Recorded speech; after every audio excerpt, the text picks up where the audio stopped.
Hi, I'm Sandra Burris with Keller Williams Realty, and in today's video we're going to answer some questions you might have about the differences in owning a long-term investment property or purchasing something as a short-term rental. Stay tuned.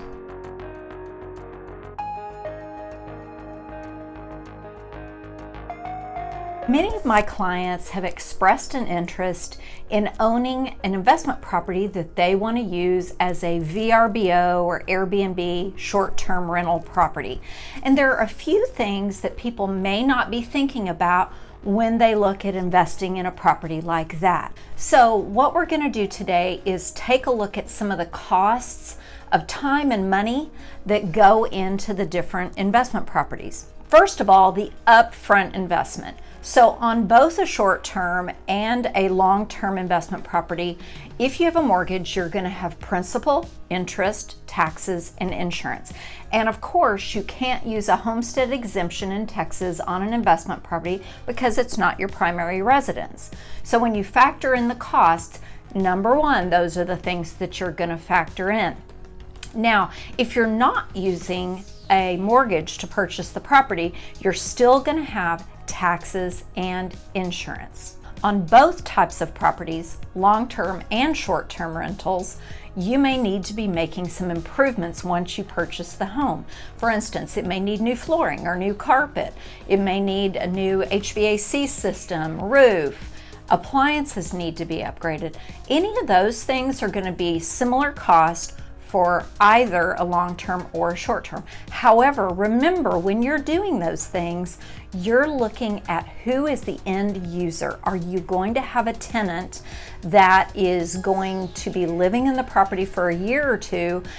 That's going to be a different type of upgrade that you may do for a short-term rental, because you are trying to get their attention every single time somebody is booking a stay at your property. My recommendation is always have on any investment properties a good set of professional photos that you can use over and over again. Whether it's a long-term rental and you're going to take those photos when everything is pristine right before you list it on MLS or before your first tenant moves in, and just keep those photos. You can use them over and over again. Now, one of the things I find all the time when I'm looking for a short-term rental for my family is I see terrible photos on some of the listings. And I will tell you, it makes me bypass that property, because I think if they can't invest in professional photos, how buttoned up are they as a host for us to rent their property? The other thing you might need to do when you first purchase a property is landscaping. Now again, minimal landscaping is going to be what you want to think about on a long-term property, because generally your tenant takes care of the cost of that. When you're looking at a short-term rental, you're looking at curb appeal.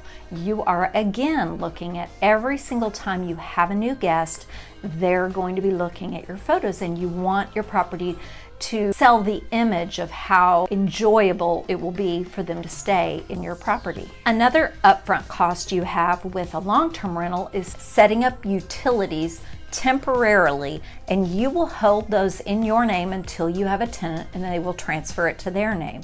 Now, on a short-term rental, you will set up the utilities, and that will be an ongoing cost for you as the owner. So you might want to shop around on rates and things like that.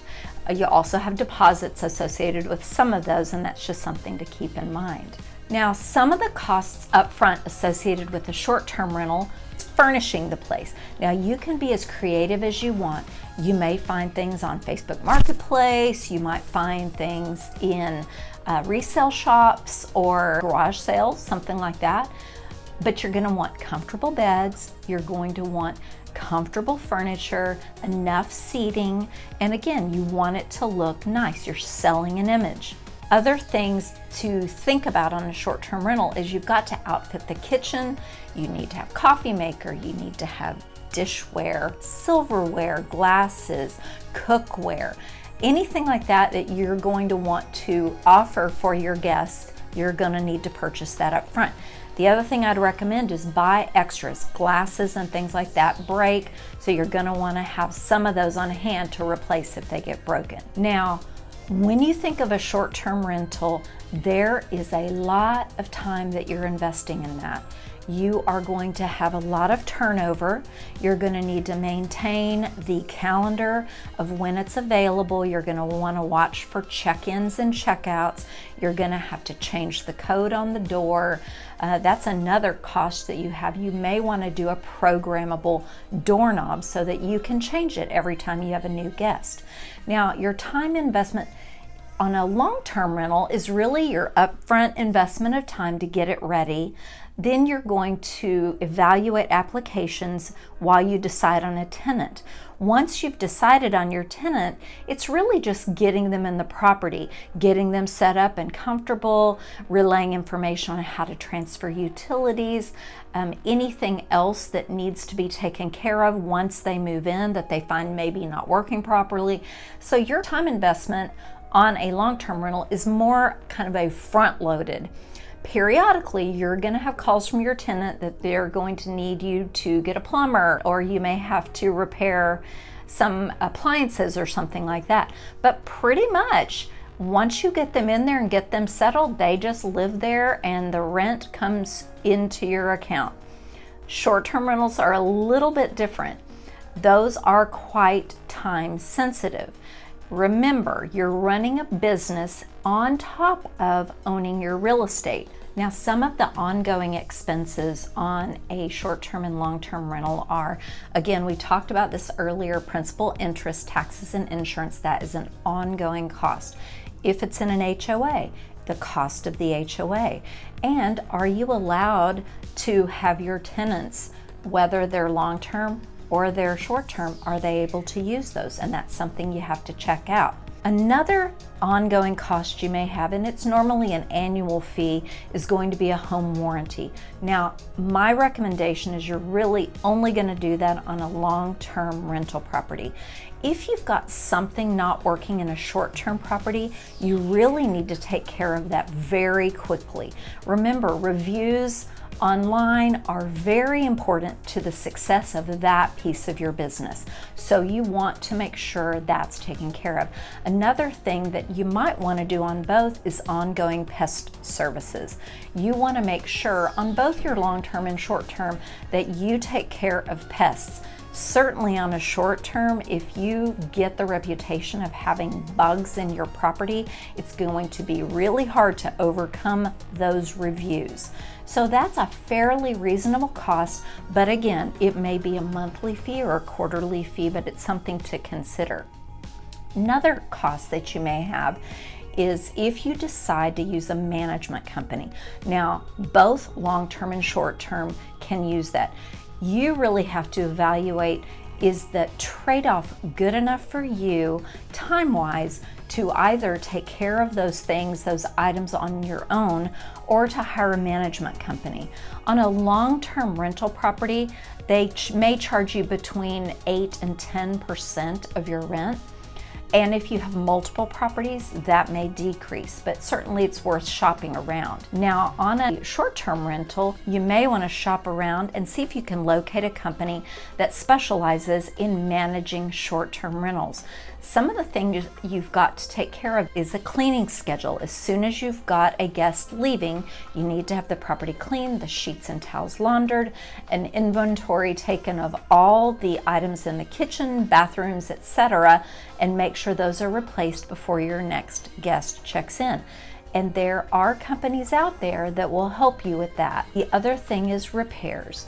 That's kind of an ongoing cost, and many of my clients who own investment properties keep a fund set aside for repairs. For instance, if you have a tenant in a long-term property and you think, you know, the next time I've got a tenant moving in, I want to improve the countertops in the kitchen or change the flooring. So you sort of budget along the way, dedicate some funds set aside for that. On the short-term property, you may find there are things that you want to provide, such as wine, snacks, Of course, coffee, toiletries, shampoo, conditioner, body wash. Those are things that are really an ongoing cost sometimes people forget about. The other thing to factor in is replacement of items that get damaged or taken. The towels get stained with makeup, or you've got sheets that get worn. Those need to be checked every time you have a guest leave. Your items need to be inventoried, and you factor in repairing any item.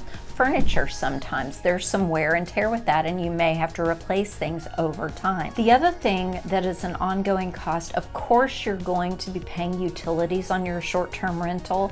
Now, in a long-term rental, the tenant takes that cost on, but you also have to provide Wi-Fi, and you're going to possibly provide some streaming services and things like that to your guests. If you've got a fire pit outside, you're going to want to provide firewood and outdoor furniture and those kind of things. Again, you're marketing an experience, and that's something really important to keep in mind. Another thing to think about is you may have local fees, hotel fees that you have in your community. When you are looking at a long-term rental, that's not necessary, but short-term rentals often need a hotel tax paid to the city where the property is located. The other thing to keep in mind is you've got marketing fees. If you market it through a service like Vrbo or Airbnb, they charge you a fee. Now, cleaning fees are often included for those services, so that isn't necessarily a cost for you ongoing. However, if they don't, that would be something you have to factor in. As I mentioned before, when you own a short-term rental, you own an investment property and you're running a hospitality business. Many people find that very rewarding. They enjoy it, they find it fun, it's challenging. But you have to know yourself, is that something you're going to want to do long term?